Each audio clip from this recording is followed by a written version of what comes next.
Good morning students. आज हम English grammar में टॉपिक हमारा है English alphabet and it's division, यानी कि जो अंग्रेजी की वर्णमाला होती है वो और उसका विभाजन, वो कितने भागों में बटी हुई होती है, उसका अध्ययन करेंगे, स्टडी करेंगे उसकी। और उससे पहले मैं ये बता दूं कि ये जो वीडियो है वो 6th, 7th, 8th सभी के लिए है, क्योंकि ग्रामर सभी की इक्वल होती है, सेम होती है, तो इसलिए सभी के लिए ये वीडियो है। तो सबसे पहले हम अल्फ़ाबेट पढ़ेंगे, यानी कि वर्णमाला। This definition of N alphabet is a system of letters of a language written or spoken in their proper order as A, B, C, D, etc. यानी इससे आगे भी है। The definition यानी कि परिभाषा, जो वर्णमाला की परिभाषा एक सिस्टम है, एक व्यवस्थित क्रम में होती है अक्षरों के, वर्णों के, जो हमें किसी भी भाषा को बोलने में और उसे लिखने में हमारी सहायता करती है एक प्रॉपर ऑर्डर में, यानी कि एक क्रमबद्ध तरीके से लिखने में और क्रमबद्ध तरीके से बोलने में जो हमारी सहायता करती है, उसी को हम वर्णमाला कहते हैं। किसी भी भाषा की जो संपूर्ण समूह होता है, जो किसी भी कोई भी भाषा है उसका जो संपूर्ण समूह है अक्षरों का, वर्णों का, उसको हम वर्णमाला कहते हैं। तो वर्णमाला का जो पार्ट्स है यानी डिवीजन है, डिवीजन ऑफ अल्फ़ाबेट,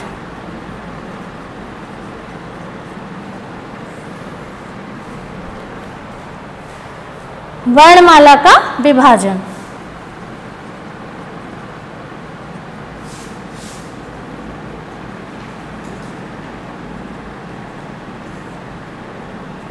यानी कि वर्णमाला को कितने भागों में बांटा गया। उससे पहले हम ये देख लें कि वर्णमाला में कितने अक्षर होते हैं। तो सबसे पहले हम कैपिटल में लिखेंगे A, B, C, D, E, F, G, H, I, J, K, L, M, N, O, P, Q, R, S, T, U, V, W, X, Y and Z। अब अगर हम इन्हें काउंट करें तो ये कितने होते हैं? 1, 2, 3, 4, 5, 6, 7, 8, 9, 10, 11, 12, 13, 14, 15, 16, 17, 18, 19, 20, 21, 22, 23, 24, 25, 26। यानी कि जो इंग्लिश अल्फ़ाबेट होती है उसमें कितने लेटर होते हैं? 26। कितने होते हैं? 26। अब इन्हें हम, ये तो हमने कैपिटल में लिखे हैं, स्मॉल वे में लिखते हैं, अरे कि सभी को लिखने आते हैं। मैं एक बार लिख के बता देती हूँ। A, B, C, D, E, F, G, H, I, J,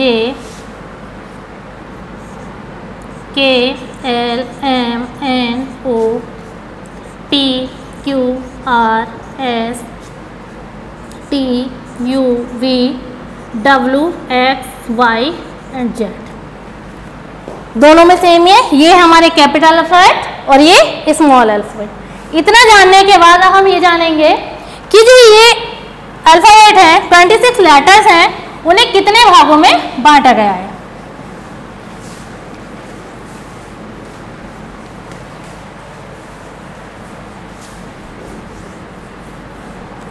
यानी कि डिवीजन ऑफ अल्फ़ाबेट के बारे में जानें, ऑफ अल्फ़ाबेट, वर्णमाला का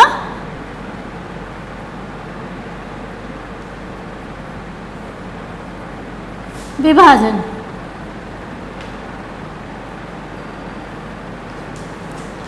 वर्णमाला का विभाजन, वर्णमाला में अभी हमने बताया 26 लेटर होते हैं, या हम कहें अक्षर होते हैं, या हम इन्हें वर्ण भी कह सकते हैं। तो जो हमारी इंग्लिश अल्फ़ाबेट होती है उसमें 26 लेटर, अक्षर, जो वर्ण जो भी होते हैं वो 26 होते हैं। तो अब इसका डिवीजन करेंगे तो जो इंग्लिश अल्फ़ाबेट होती है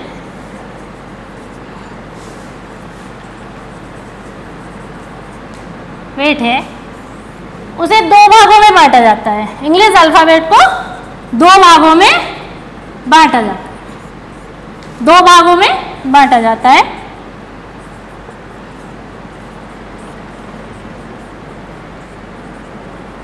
अब दो भाग कौन से होते हैं, एक हमारा होता है वॉवेल्स एंड दूसरा होता है हमारा कॉन्सोनेंट्स।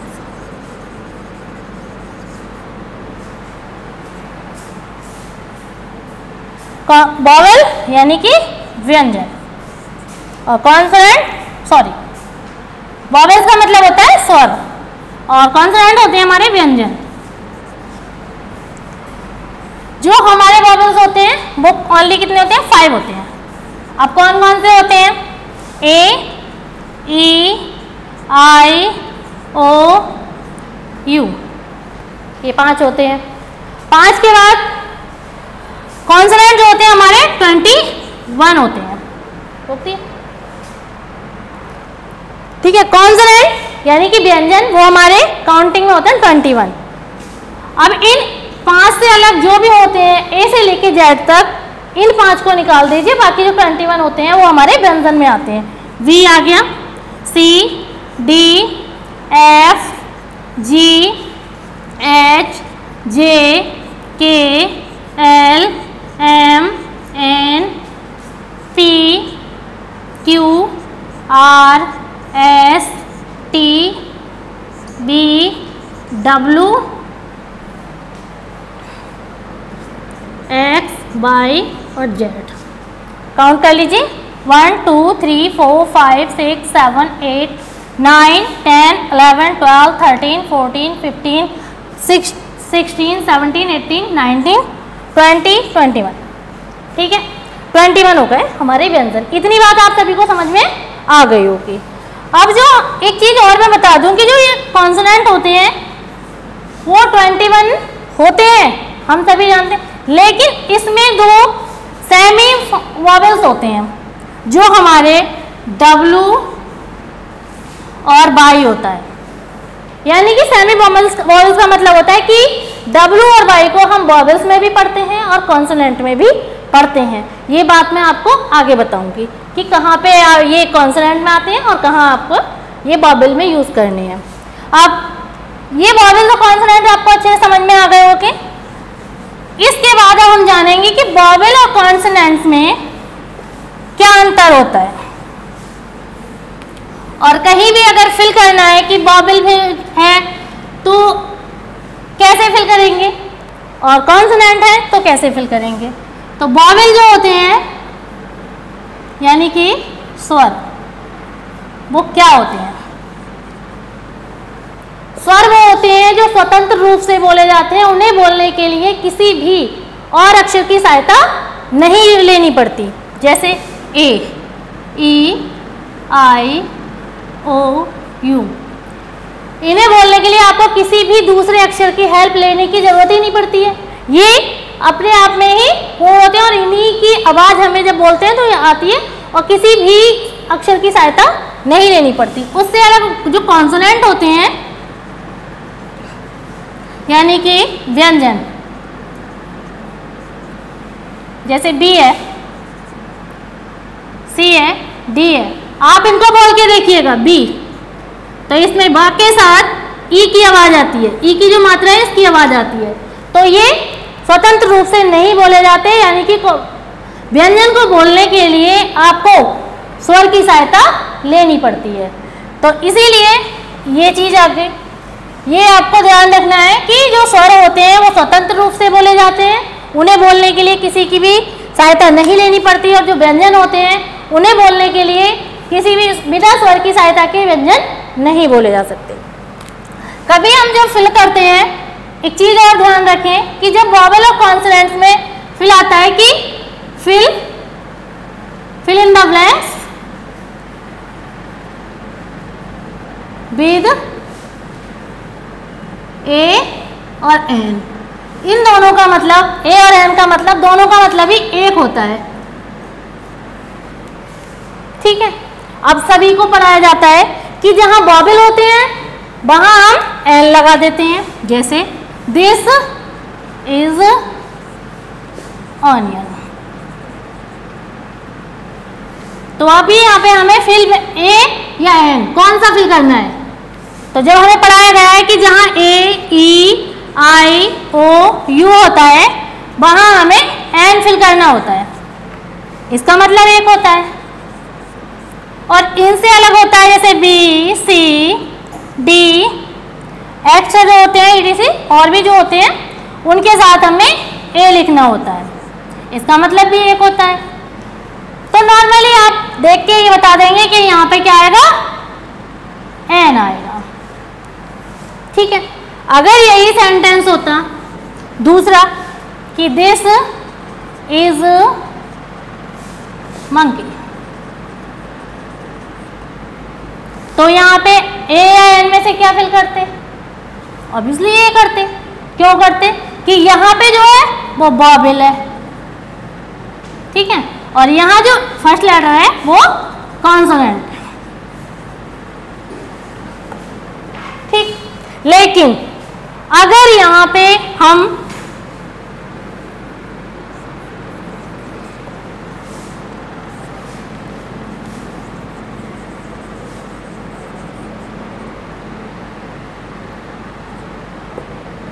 दिस इज यूनिवर्सिटी और हम आपसे कहते हैं कि ए या एन में से एक फिल कीजिए, तब आप क्या करेंगे, यहाँ भी तो ए ई आई ओ 5 बॉबिल में से यू बॉबिल ही है, तब आप यहाँ एन लगाएंगे नहीं, यहाँ पे एन आप लगाएंगे तो वो गलत हो जाएगा, यहाँ ए आएगा। अब ए क्यों आएगा, एक चीज ध्यान रखिए कि जब हमें इसे हमने ऑनियन पढ़ा, ऑनियन, ऑनियन का मतलब प्याज, किसकी आवाज आई, ओके आवाज आई। लेकिन यहां हमने पढ़ा यूनिवर्सिटी, तो किसकी आवाज आई, या की आवाज आ रही है। तो जो हमारी आवाज है, जो साउंड है, अगर बॉबिल की आती है तभी हम वहां पे एन का यूज करेंगे। अगर साउंड बॉबिल की नहीं आके व्यंजन की आती है, कॉन्सोनेंट की आती है, तो हम वहां पे ए का यूज करेंगे, क्योंकि जो हम बॉबिल और कॉन्सोनेंट्स पढ़ते हैं वो हिंदी वर्णमाला के अकॉर्डिंग भी ध्यान रखने होते हैं। हिंदी वर्णमाला जो होती है, हिंदी वर्णमाला में जो स्वर होते हैं वो कितने होते हैं, 13 होते हैं, ठीक है। अब 13 कैसे होते हैं,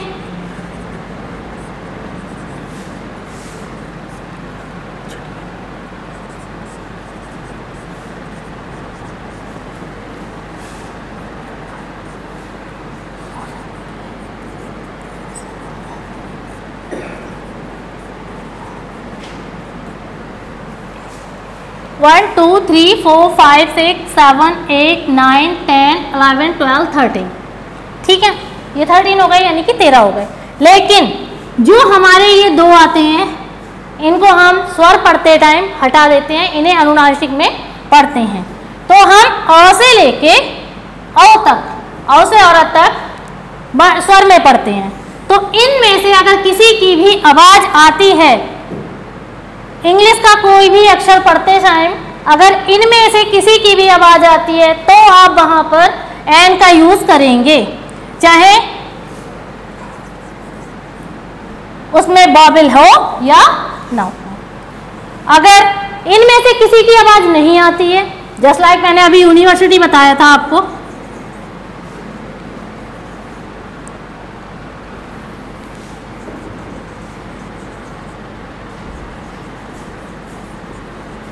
तो जब आप इसे बोल के देखें यूनिवर्सिटी, तो किसकी आवाज आ रही है, क्या किसी बॉबिल की आवाज आ रही है इसमें से, नहीं आ रही है। तो इसीलिए हमने वहां पे एन का यूज नहीं करके ए का यूज किया था, एन का यूज नहीं किया था। इतनी बात हो गई। आई होप ये बात आपको अच्छे से समझ में आ गई होगी, बॉवेल और कॉन्सोनेंट्स क्या है और किस तरह से इनका यूज करना है। उसके बाद हम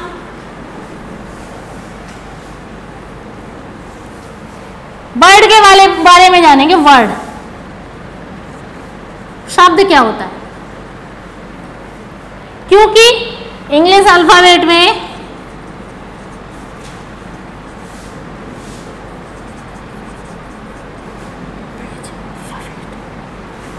जो लेटर होते हैं उन लेटर लेटर्स का जो ग्रुप होता है यानी कि समूह जो होता है उसी से वर्ड बनते हैं, उसी से शब्द बनते हैं। लेकिन लेटर तो सभी होते हैं, तो वर्ड क्या सभी बन जाएंगे? तो वर्ड क्या होता है उसके बारे में हम जानेंगे।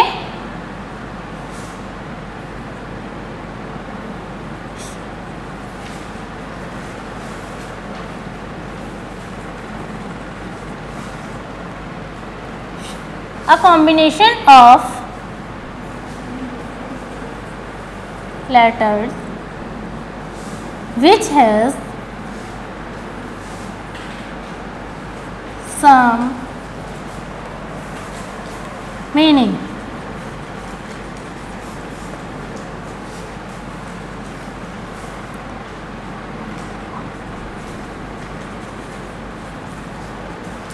Word is called a word. A combination of letters यानी कि अक्षरों का एक समूह which has some meaning, जिसका कुछ मीनिंग होता है, जिसका कुछ अर्थ होता है, उसे हम वर्ड कहते हैं। जैसे COW, COW क्या हो गया? ये भी लेटर, ये भी लेटर, ये भी लेटर है, तो तीनों का जो ग्रुप बन गया, कॉम्बिनेशन हो गया, तो इसका क्या मतलब हो गया? काऊ। काऊ का मतलब होता है गाय। ठीक है, अब मैं ऐसे ही लिख दूं OWC, ये भी तो ग्रुप ही है। क्या इसका कोई मीनिंग है? आप अगर पढ़ेंगे तो इसका आप मीनिंग निकाल सकते हैं, कोई भी अर्थ आपको इसका समझ में आ रहा है? नहीं आ रहा तो ये आपका वर्ड है, क्योंकि इसका मीनिंग आपको समझ में आ रहा है, इसका एक मीनिंग निकल रहा है, एक अर्थ निकल रहा है, लेकिन इसका कोई भी अर्थ नहीं निकल रहा, तो ये वर्ड नहीं है। आई बात समझ में? उसके बाद अभी मैंने आपको बताया था कि सेमी वॉवल्स कौन से होते हैं? एक W होता है और एक Y होता है। सेमी वॉवल्स का मतलब ये कॉन्सोनेंट भी होते हैं और वॉवल भी होते हैं। कैसे होते हैं? जब ये किसी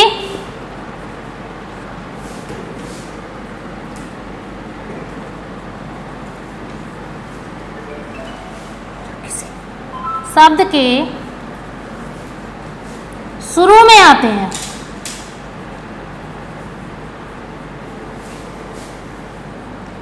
तो ये कॉन्सोनेंट कहलाते हैं।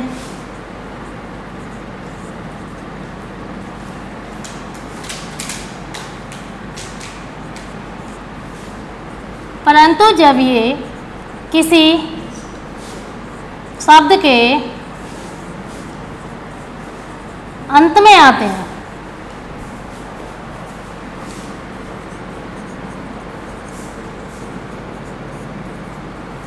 तो वॉवेल्स कहलाते हैं।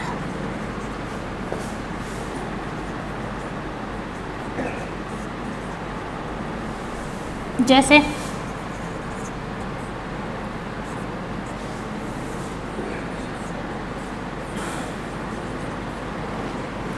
इसमें स्टार्टिंग में W, इसमें भी स्टार्टिंग में है Y, तो इन दोनों जो वर्ड हैं हमारे, इन दोनों में ये जो W और Y हैं इन्हें कॉन्सोनेंट्स कहेंगे। लेकिन अगर यही